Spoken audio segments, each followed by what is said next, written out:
राज की अहिंसा में विश्व धर्म की तीर्थराज संवेद शिखर की।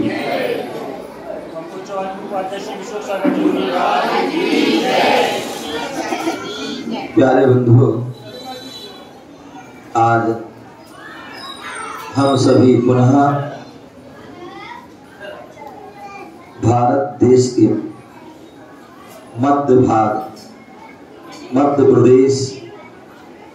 मध्य प्रदेश की राजधानी भोपाल अशोका गार्डन पारसनाथ जिनालय में बैठे हुए हैं और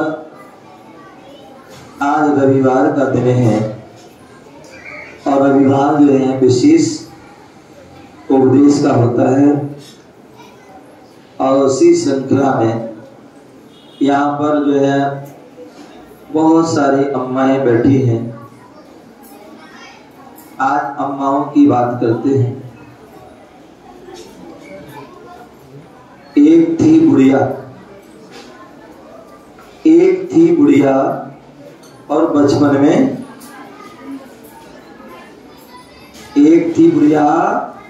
बचपन में बोलो क्या, बचपन में मर गई।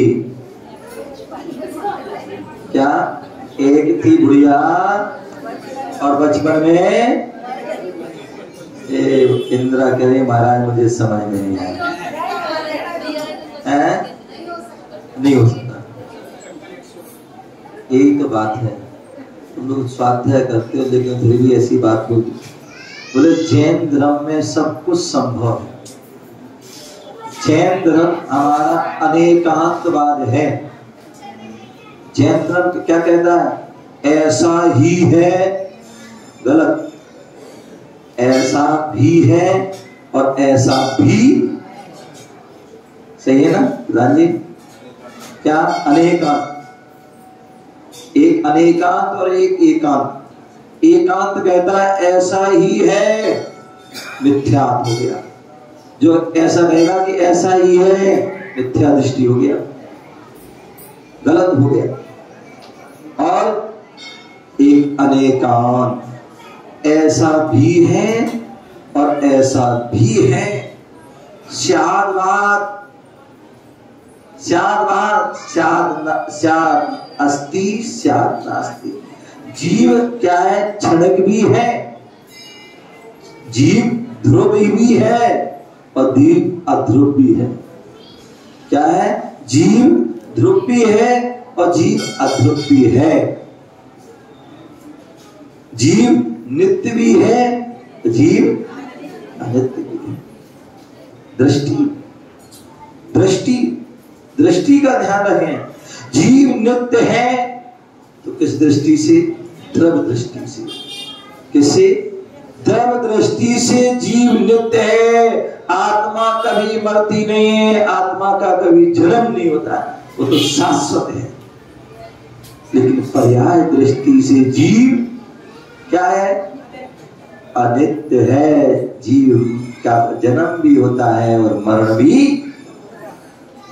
इसलिए हमारे जैन धर्म में कोई भी बात गलत नहीं होती, कोई भी बात नहीं। इसलिए एक थी बुढ़िया बचपन में मर गई। कोई बात नहीं, आपको समझ में नहीं आई, मैं समझा। ध्यान रखना, व्यक्ति वृद्ध जो होता है, उम्र से भी होता है, उम्र से भी होता है, ज्ञान से भी वृद्ध होता है, तप से भी वृद्ध होता है, संयम से भी वृद्ध होता है और बाल वृद्ध भी होता है। अनेक प्रकार के वृद्ध होते हैं। एक मन से वृद्ध होता है, एक शरीर से वृद्ध होता है। समझ गए? बोले आगम कहता है, शास्त्र कहता है, बोले वृद्धों की संगति करना चाहिए। जो वृद्धों की संगति करता है, जो युवा वृद्धों की संगति करेगा तो क्या होगा?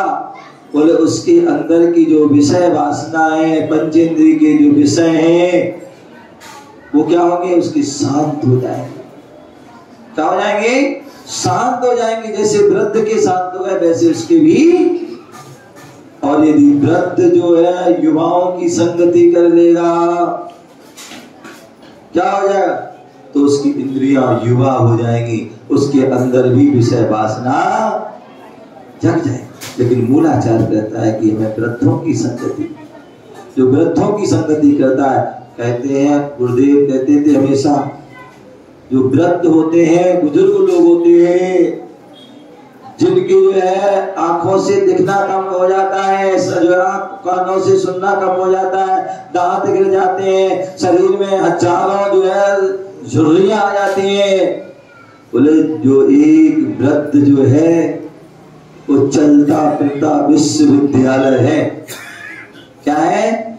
चलता हुआ विश्वविद्यालय है। उसके जीवन में जो है हजारों लाखों अनुभव होते हैं, जैसे एक एक जो है झुर्रियों में हजारों हजारों अनुभव होते हैं। इसलिए जो बुद्ध श्रेष्ठ होता है। तो इसलिए जो है बुद्ध श्रेष्ठ होता है। जो बातें आपको बड़े बड़े जो है कॉलेजों में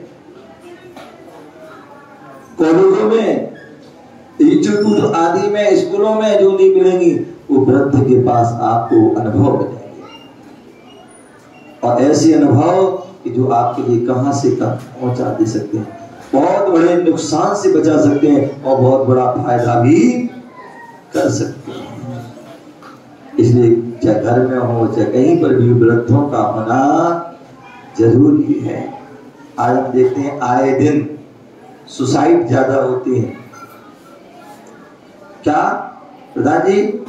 आज आए दिन बच्चे लोग सुसाइड कर लेते हैं। क्यों? क्योंकि आज हम जो है हम बड़े बुजुर्गों के साथ नहीं रहते, अलग अलग रहते हैं। बच्चे जो है होते हैं, शादी हुई अलग रह रहे, पति पत्नी, और पति पत्नी अलग रहते हैं। थोड़ी सा कुछ हो जाता है, सहन नहीं होता।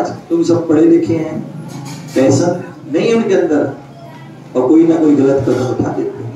अन्यथा पहले के घर में क्या होता था? परिवार होता था, कई लोग रहते थे। एक ने कुछ कह दिया तो दूसरे ने उसको, एक ने डांट दिया, पापा ने डांट दिया तो मम्मी ने पुचकार दिया, मम्मी ने डांटा तो पापा ने, और अगर दोनों ने नहीं पुचकाया तो दादा दादी है, चाचा चाची है, ताऊ ताई है, बुआ मौसी है आदि कर लेते थे। तो कभी ये समस्या नहीं। लेकिन आज आए दिन सुसाइड हो रहे, आए दिन तलाक आदि हो रहे। उसका कारण है कि हम जो है परिवार के साथ में। तो मैं बता रहा था कि जो है एक थी बुढ़िया, बचपन में मर गई, आपको समझ में नहीं आई, कोई बात नहीं, मैं जो है एक कहानी के माध्यम से आपको बताऊं।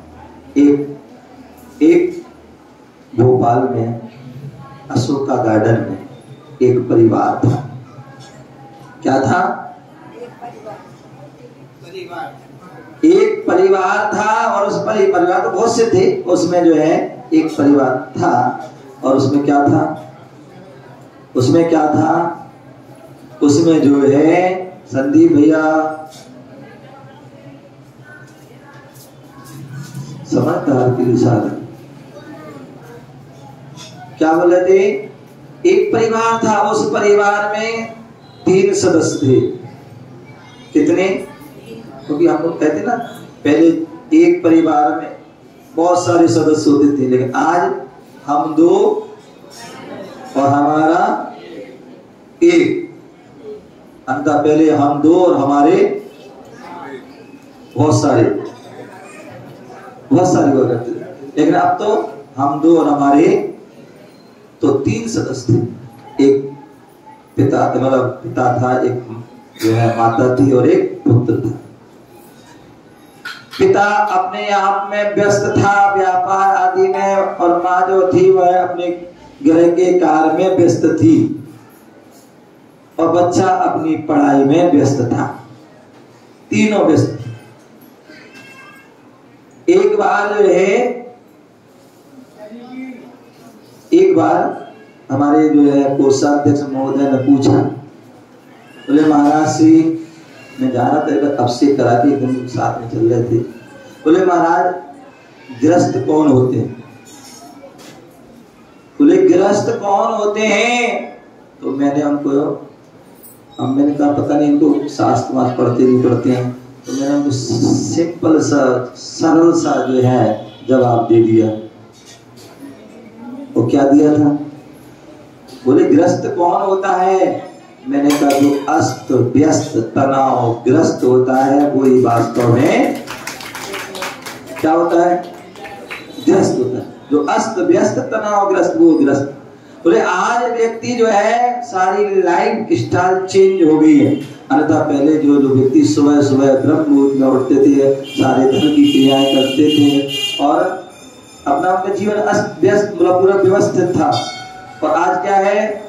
व्यक्ति जो है सुबह जो है 8 बजे 9 बजे उठ रहा है और उसके बाद क्या कर रहा है? उसके बाद नहा आदि अन्य कार्य करके 10-11 बजे नाश्ता करता है और उसके बाद 2 बजे 3 बजे क्या करता है? लंच करता है और 8 9 10 11 12 आदि में क्या करता है? डिनर करता। वो बात अलग है, कुछ जो है बुजुर्ग लोग हैं उनके नियम होते हैं, बाकी यहाँ तो अच्छे बहुत सारे लोग हैं, हमें चौकी में ज्यादा नियम नहीं दिलाना पड़ते क्योंकि यहाँ तो सब व्यवस्थित पहले से। अन्यथा अन्य जगह जाइए, दिल्ली जाइए, इंदौर जब बड़े बड़े शहरों में जाते ना तो वहां तो बड़ा थोड़े भी नियम बड़े मुश्किल होते हैं, लेकिन यहाँ तो फिर भी बहुत अच्छे लोग हैं।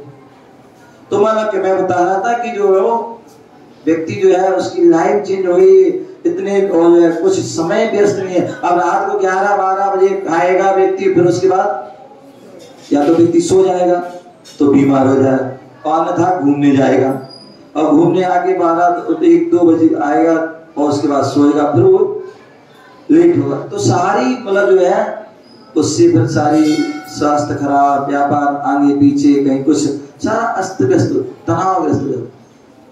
तो वो परिवार था वो भी अस्त व्यस्त था, व्यस्त थे। तो ऐसा वह ग्रस्त था, तीनों व्यस्त थे। बच्चा धीरे धीरे बड़ा हुआ। क्या हो गया? धीरे धीरे बच्चा बड़ा हो गया और अपने पैर पर खड़ा हो गया। ये बोलते हैं ना, जब बच्चा पढ़े लिख करके बड़ा हो जाता है, नौकरी या व्यापार करने लगता, तब क्या कहते हो आप? हमारा बच्चा बड़ा हो गया, अपने पैर पर। वास्तविक देखा जाए बच्चे का जैसी जन्म हुआ था और एक दिन बड़ा था वो, तब बहुत क्या हो रहा था? वो बड़ा हो रहा था। और 1 साल लगभग 1.5 साल 2 साल व्यक्ति वो क्या हो गया था? अपने पैर पे खड़ा भी हो गया, चलने लगा था। लेकिन तब हमने उसको बड़ा नहीं माना। जब बच्चा बहुत छोटा था, बिल्कुल सत्य बोलता, सही बोलता था, निर्विकार था, अच्छा था, लेकिन क्या बोलते थे? ना समझ है। क्या बोलते थे उसको? ना समझ है। और जब प्रधान जी जब बच्चा दुकान पे बैठने लगे, दाढ़ी मारने लगे, छल कपट आदि करने लगे हैं, तब क्या बोलते उसको? बच्चा अब जो है क्या हो गया? समझदार हो गया। क्या हो गया? अब वो समझदार हो गया। हमारी ये सोच। और जब बच्चा बड़ा हो जाता है, समझदार हो जाता है, तो क्या करते हैं? फिर चिंता हो जाती है। फिर चिंता में सारे क्या होते हैं? या तो बाल सफेद हो जाते हैं या फिर दोस्त उड़ जाते हैं। क्या हो जाते हैं? उड़ जाते हैं। अभी ये वो आंटी जी थी, हम अभी जो अभिषेक करा के गए ना, तो बोल रही महाराज जी हम पहले बहुत मोटे थे, बहुत मोटे थे। हमने अच्छा तो अब तुम ऐसे कैसे हुए? बोले चिंता में हो गए। चिंता में बोले आज मैंने बिल्कुल सही की। बोले चिंता और चिता भरी अंतर ये बराबर है, चिंता भी जलाती है और चिता भी। तो क्या बोल रहे थे? जब बच्चा बड़ा हो जाता तो हमें क्या होती है? चिंता हो जाती है। किसकी? किसकी चिंता होती है? बोलो ना, आपको चिंता नहीं क्या? किसकी चिंता होती है जब बच्चा बड़ा हो जाता है? हाँ, फिर चिंता होती है कि हमें बच्चे की क्या करना है? क्या करना है? शादी करना है। और आजकल की शादी करना बड़ा टेढ़ी खीर है। शादी करना बड़ी टेढ़ी खीर है, क्योंकि आज जो है पहले लड़कियां कम मिलती हैं, और मिलती हैं तो फिर आज उनकी जो है डिमांड बहुत होती है। क्या होती है? और डिमांड होती है। और इस कारण के लड़का तो कुंवारे होते ही हैं, और लड़की भी कितनी लड़कियां जो कुंवारी होती, उम्र की हो जाती है फिर भी शादी नहीं। क्यों? क्योंकि उन्होंने आजकल जो है अपनी डिमांड ज्यादा रख ली। यहाँ लड़की वालों की डिमांड होती है, वहां लड़के वालों की डिमांड होती है, इसलिए दोनों ही वंचित।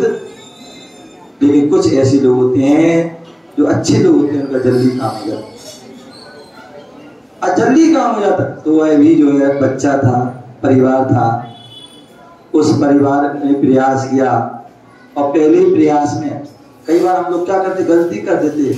जब रिश्ता आता है तो क्या करते, माँ बाप बोलते अभी नहीं, अभी तो हमारा बच्चा पढ़ रहा है, अभी तो जो है उसकी नौकरी नहीं लगी, नौकरी करेगा, अभी तो पैकेज कम है। लड़के भी बच्चे भी बोलते अभी नहीं करेंगे हम शादी। और ऐसे करते में क्या होता है, आई हुई उसको ठुकरा देते हैं। और धीरे धीरे करते जब उम्र बढ़ जाती है, कोई 32 साल हो गए, कोई 34 साल हो गए, 30 साल हो गए, फिर वो ढूंढना प्रारंभ करते हैं, फिर वो नहीं होता, परेशानी आती। तो इसलिए वहां तो उन्होंने जल्दी प्रयास किया, पहली बार में ही खोज लिया, और अच्छी उसको जो है लड़की मिल गई। और उन्होंने उसकी क्या कहे, लड़के की कोई डिमांड नहीं, तो शादी हो गई। शादी होने के बाद घर में कौन आता है, क्या बहू की बहुरानी है? कौन आती है तुम्हारे यहाँ? कौन है? हाँ ध्यान रखिए, एक बहू होती है, एक बहुरानी होती है। क्या? एक बहू होती है, एक बहुरानी होती है। आ जाओ भैया पनी वाले पवन जी। क्या? एक बहू होती है और एक बहुरानी होती। बहू जो होती है जो संस्कारवान होती है, और प्रातः उठ करके अपने से बड़ों को सम्मान करती है, घर आदि का काम करती है, धार्मिक क्रिया सब कुछ करती है, वो क्या होती है, बहू। और दूसरी होती बहुरानी, जिसे आप दहेज आदि लेकर के आते हो। क्या? वो बहुरानी आती है, और बहुरानी आती है तो वो महारानी बनती है। क्या बनती है? आराम से सो रही है। क्या? सो रही है, और सासू जी काम कर रही हैं। ऐसी बहुरानी आई थी। बोले सास तो जो है काम झाड़ू लगा रही, पोछा लगा रही, बहू आराम से सो रही है। लड़की की नींद खुल जाती। बोले मम्मी ये क्या कर रहे हो? बोले बेटा कोई बात नहीं है। बोले नहीं, बहू से लो। बोले कोई बात। अगले दिन फिर वो सासू जी झाड़ू लगा रहे। मम्मी ने मैंने कल मना किया था आपको झाड़ू नहीं लगाना, पोछा आज खराब लगा। बोले आने। बोले नहीं कोई बात। बोले नहीं। तीसरे दिन देखा फिर वो झाड़ू लगा रही है। अब की तो उसने झाड़ू पकड़ ली और छुड़ा ली। बोले मम्मी आज तुम झाड़ू नहीं लगाओगे।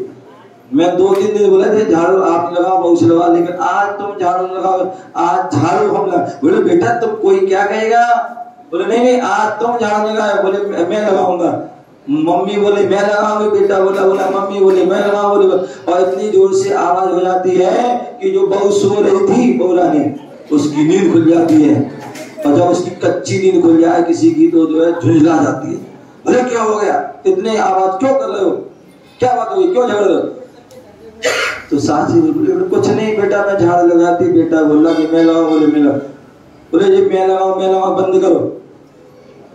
हफ्ते में 7 दिन होते हैं, 4 दिन तुम लगा, 3 दिन तुम लगाना। क्या? हफ्ते में 7 दिन होते, 4 दिन तुम लगाना, 3 दिन तुम लगाना। वो बहुरानी ध्यान रखना, जो जब ऐसे लाओगे तो फिर वो काम नहीं करती हैं, फिर तो आराम करती हैं। तो इसलिए वो बहू, लेकिन वो बहुरानी नहीं थी, वो बहू थी। क्या थी? बहू थी। बहू आई और लेकिन वहां का तो माहौल अलग था। अगले दिन जैसी प्रातः काल हुआ वहां आपस में जो है बातें चीत प्रारंभ हो गई कि नाश्ता लाओ आदि, चाय बनाओ, ये करो वो करो आदि। बहू सोचती है नहा धो के तैयार होती, सोचती मंदिर की बात होगी, धर्म की बात होगी, वहां तो जो है अन्न बात ही हो रहे हैं, वहां तो धर्म तो कोसों दूर है। उसने ठीक है नई बहू थी, उसने चाय बना दी, नाश्ता बना दिए, सबने नाश्ता किया, बेटा तुम भी कर लो, बोले बाद में। अगर जो है दोपहर में का टाइम हुआ, भोजन बनाओ, भोजन तैयार हो गया, भोजन सबने किया, लेकिन बहू से कहा बेटा तुम भी कर लो, उसने बहू ने भोजन नहीं किया। शाम को जो है उसको फिर शाम का भोजन तैयार हुआ और सब तैयार भोजन के लिए बैठे, बेटा वो भोजन कर लो, बोले बाद में, बोले बाद में सुबह से कह रहा हूं क्या बात है, किसी कोई बात हो गई, कोई परेशानी, कोई दिक्कत, कोई समस्या, कोई है, क्या बात है, ना तुमने नाश्ता किया, ना लंच किया, ना तुम डिनर कर दो, क्या बात है, क्या बात, किसी कोई परेशानी है? बोले नहीं, बोले कुछ तो बात है बताओ। सास ने बहुत पूछा, हालांकि आजकल वो सास पूछती नहीं है, ना सास पूछती ना बहू पूछती, ऐसी बिरली ही सास होती जो पूछती, लेकिन कई बार पूछना भी पड़ता है। नहीं अब तो फिर भी पूछना पड़ता है, कहीं कि कल के दिन कुछ हो गए ना, अभी नई आई है, कुछ हो जाएगा तो लेने के देने पड़ जाए। हाँ कुछ सुधर भी गई आजकल तो वो हो गई बढ़िया, बेटा तुम भी अच्छे मजे करो, हम भी मजे करेंगे, तुम भी किटी पार्टी में जाना, हम भी किटी पार्टी में जाएंगे, हैं तुम भी बढ़िया घूमने चलेंगे मॉल में, हम भी चलेंगे, तुम भी ब्यूटी पार्लर में जाना, हम भी ब्यूटी पार्लर में जाएंगे, दोनों बढ़िया है। कह रहे हम बहू नहीं अब सास नहीं बनेंगे, दोनों जो है सही भी बनेंगे, फ्रेंड बनेंगे। तो ऐसी तो जो है क्या हुआ, उन्होंने कहा, सास ने कहा बेटा क्या हो, कुछ तो बताओ, क्या समस्या है, किसने कुछ कहा, बोले नहीं कुछ नहीं, बताओ कुछ तो कारण है। जब उन्होंने जा बार पूछा तो बोले ठीक है अब पूछ। बोले मम्मी जी, बोले हाँ बोलो क्या, बोले मम्मी जी मेरा नियम है। बोले नियम क्या? बोले नियम है मेरा कि बिना देव दर्शन के हम पानी भी नहीं पीते हैं, पहले भगवान के दर्शन करेंगे, मंदिर दर्शन करेंगे, तभी भोजन करेंगे, अन्यथा यहाँ मंदिर दर्शन नियम ये क्या होता है? बोले यहाँ कुछ नहीं होता है, जो यहाँ जो परंपरा चले वो चलेगी, जो अपनी नई परंपरा चलेंगे। नहीं मम्मी मेरा नियम है, महाराज जी से लिया था, महाराज जी से। उसने बहुत समझाने की कोशिश की, वो बोले हम आपकी सारी बात मानेंगे लेकिन ये बात नहीं मानेंगे, नियम दर्शन तो करेंगे बिना उसके भोजन। बोले नहीं करेगी भोजन, बीमार पड़ जाएगी, माँ बाप इसके आ जाएंगे, कुछ भी हो सकता है। उसने बेटे से कहा बेटा जाओ उसको मंदिर दर्शन कराओ। बोले मम्मी मंदिर दर्शन भगवान ये कौन होते, कैसे? बोले मुझे नहीं पता, तुम तो जाओ दर्शन कराओ। ठीक है। अब माँ कह रही है तो बार बार चला जाता है, पहुंच जाता है अशोक जो है गार्डन के मंदिर, और वह बाहर खड़ा हो जाता है। बोले जाओ जल्दी दर्शन करके आओ, फटाफट आना, मुझे और भी ना। ठीक है, बहू जाती है, दर्शन करती है और फटाफट आ जाती है, क्योंकि पता है यदि आज ने देर लगाई तो कल से वो लेके नहीं आएगा, तो तुरंत आ जाती है। और अब प्रतिदिन का नियम हो गया, मंदिर आती है, उसके बाद ही सारे काम करते करते करते 1 साल पूरा हो गया। और जैसे ही 1 साल पूरा होगा, पति देव सुबह सुबह पत्नी के पास पहुंच जाते हैं। बेटा पहुंच जाता अपनी पत्नी के पास। बोले आज तुम्हें पता है क्या है? बोले क्या है, भूल गए? बोले बताओ क्या है? बोले आज अपनी क्या है एनिवर्सरी, क्या है फर्स्ट एनिवर्सरी है, शादी की सालगिरह है। बोले बताओ तुम्हें क्या चाहिए, क्या गिफ्ट चाहिए, जो मांगोगे वो देंगे। बोले कहाँ घूमने चलना, वहां ले चलेंगे, बताओ पहली है ना इसलिए। बोले नहीं हमें कुछ नहीं चाहिए, कहीं नहीं जाना। बोले नहीं कुछ तो बताओ कहाँ जाना, क्या चाहिए, जो मांगोगे वो आज तुम्हारी मांग पूरी होगी। कभी कभी ऐसे पति देव खुश होते। बोले बताओ क्या चाहिए? उसने बोले नहीं कुछ नहीं, कहीं जाना हो बताओ। बोले नहीं कहीं। बोले नहीं बताओ जरूर बताओ। ठीक है, बार बार जब बोल रहा है कि क्या चाहिए बताओ, क्या कहाँ जाना बताओ, तो उसने कहा मुझे चाहिए तो कुछ नहीं है, लेकिन हाँ जाने की इच्छा है। बोले कहाँ जाने की? बोले मेरी आज इच्छा है कि तुम यदि कुछ देना चाहते हो, ले जाना चाहते हो, तो बोले आज मेरी इच्छा है कि आज तुम जो है मंदिर चलो और भगवान के देव दर्शन करो। क्या करो? मंदिर चलो देव दर्शन बस, और कुछ नहीं चाहिए। बोले ठीक है। और भाई जो है मान जाता, वैसे तो मना कर रहा था, लेकिन ठीक है पहले कहा है तो वादा किया है तो निभाना, तो ठीक है चलो चलते हैं मंदिर। बोले मुझे पता नहीं कुछ। बोले तुम चिंता में बता दो। मंदिर गए, ऐसे पैर धो, ऐसे सही ऐसे बोलो, दर्शन करो आदि सारे कराए उसने, और उसको भी उसने किया, अच्छा लगा और बाहर आ गया। बोले आज तो बहुत अच्छा लगा मंदिर, और अब मैं प्रतिदिन मंदिर आऊंगा। बहुत खुश हो जाती, प्रसन्न हो जाती कि मुझे बहुत बड़ा गिफ्ट मिला। जैसे तुम होते हार मिल जाए, कंगन मिल जाए, अंगूठी मिल जाए, खुश हो। लेकिन वह इसमें ही खुश हो गई कि हमारे पति देव मंदिर आए। धीरे धीरे समय निकला, चतुर्दशी का दिन आया, और सासू जी के पास बोले सासू जी जय जिनेंद्र, मम्मी जी जय जिनेंद्र। बोले जय जिनेंद्र बेटा। बोले मम्मी एक बात कहूं। बोले कहो। बोले मानोगे? बोले मानेंगे। बोले पक्का? बोले हाँ पक्का। मैंने आज तक आपसे कुछ नहीं कहा, लेकिन आज कह रहे हैं। बोले मानो? बिल्कुल मानेंगे। बोले आज आपको मंदिर चलना, आज चतुर्दशी का दिन है, अनंत चतुर्दशी बहुत बड़ा दिन है, आज बस एक मंदिर दर्शन। बोले मुझे तो कुछ पता नहीं। बोले बस मैं बताऊंगी। ठीक है चलो चलते हैं। और वो सासू जी को लेके पहुंच जाती है मंदिर, और सारी विधि बताती, सास देखती है पूरा मंदिर भरा हुआ है, ठसाठस भरा पड़ा हुआ है, कहीं पर भी जगह नहीं है। सभी छोटे बच्चे हो बड़े हो सभी पूजा कर रहे, पाठ कर रहे हैं, सब व्यस्त हैं, बड़ा आनंदित हैं। और वो जैसी पहुंचती उसे बैठती है, पूजा भी करती है, बाहर निकलती, बड़ा आनंद आता है। कहती बड़ा आनंद आया बहू, तुमने तो आज बहुत अच्छा काम करा, मंदिर लाई, अब मैं डेली मंदिर आऊंगी। अब तो बहू और खुश हो जाती है। अब धीरे धीरे समय निकला, नगर में मुनिराज आए, और मुनिराज का प्रवचन चल रहा था। वो बहू आई, सास आई, बेटा भी आया, दर्शन किए, पूजा पाठ आदि जो भी किया, जाने लगे तो उपदेश भी थोड़े सुन लिया। और जैसे उपदेश पूरा हुआ वो घर जाने लगी। बहू बोली मम्मी एक बात कहूं? बोले कहो। मेरी इच्छा है। क्या इच्छा है? बोले मेरी इच्छा है कि मुनिराज को मैं जो है आहार कराऊं। क्या कराऊं? मुनिराज को आहार का, मैं घर शुद्ध भोजन बनाऊं और मुनिराज को आहार का। बोले शुद्ध भोजन क्या होता है? ये आहार क्या होता है? बोले बस आप तो आज्ञा, वो तो मैं सब कर दूंगी, आप कुछ नहीं करना। बोले देख ले कुछ गलती ना हो, ये नहीं हो जाओ। बोले आप सिद्ध हो जाए। बोले कर लो कोई बात, ठीक है। अगले दिन उसने क्या किया? शुद्ध भोजन बनाया, और सासू जी जो भी सहयोग किया, पति देव ने सहयोग किया, और पढ़ाने के लिए खड़े हो जाते हैं। और मुनिराज जो है अपनी मुद्रा लेकर आते हैं, और जो है जैसी आगे बढ़ते हैं उनको देखते हैं, विधि मिल जाती है और पढ़ जाते हैं। क्या हो जाते हैं? पढ़ जाते हैं, और पढ़ जाते हैं। वह नर्मदा भक्ति से मुनिराज का आहार कराते हैं, निरंतर आहार होता है विवेक के साथ। और उसके बाद मुनिराज अपने स्थान पर जाने लगते हैं, और जैसे जाने लगते हैं तो वह जो है बहू कहती है मुनिराज से, महाराज इतनी जल्दी क्यों? मुनिराज ने अपना जवाब दिया। फिर मुनिराज ने प्रश्न पूछा, बेटा तेरा जन्म कब हुआ? तो उसने अपना जवाब दिया। उसने तेरे पति का जन्म कब हुआ? तो वो भी जवाब दिया। उसने कहा तेरी सासू का जन्म कब हुआ? उसका भी जवाब दिया। और बोले तुम्हारे पति का? बोले उनका जन्म। मुनिराज चले जाते। अब ये सारी बात सुन रही थी, ससुर जी बगल के कमरे में बैठ लेटी, और आंखें खुल जाती, बैठ जाते, और गुस्से में लाल पीले होके जो है बाहर आ जाए। बहू पर बरस पड़ती, तो बिल्कुल ज्ञान नहीं है, बुद्धि नहीं है, ये नहीं है, मूर्ख है, आदि आदि बहुत सारी बात। बोले ऐसे कोई मुनिराज से प्रश्न होता है कि इतनी जल्दी क्यों?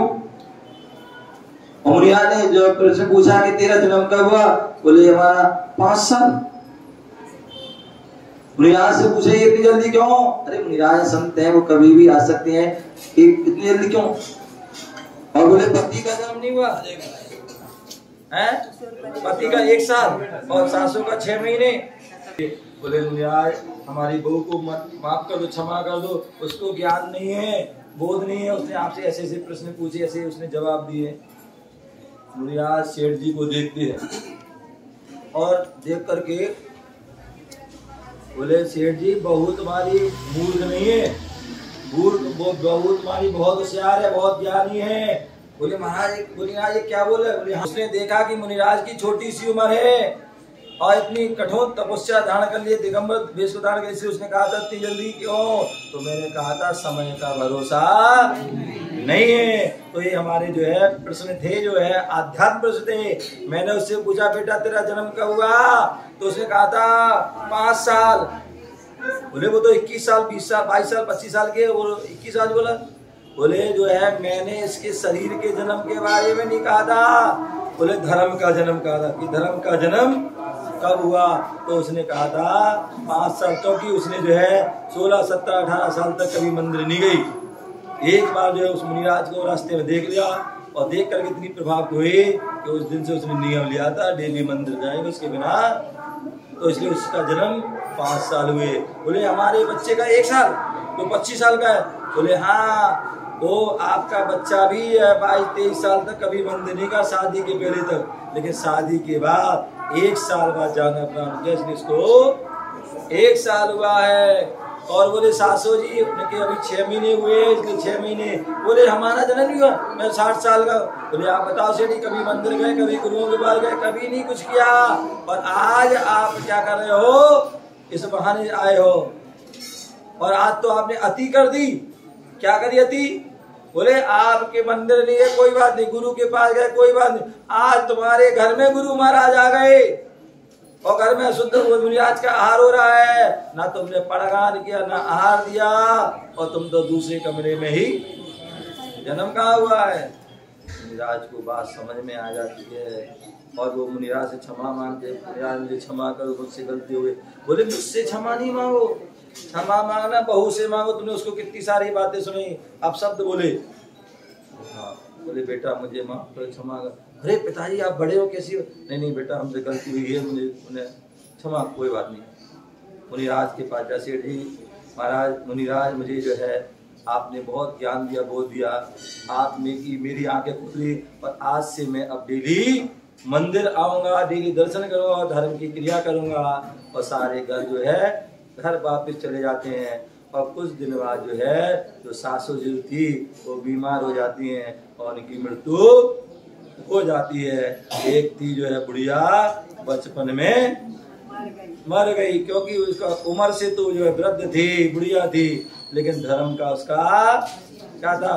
बचपन के बच्चे थे ना, छोटे छोटे बच्चे धर्म कर रहे हैं, तो ऐसा उन्होंने कहा था बुढ़िया का जो है धर्म का बचपन था।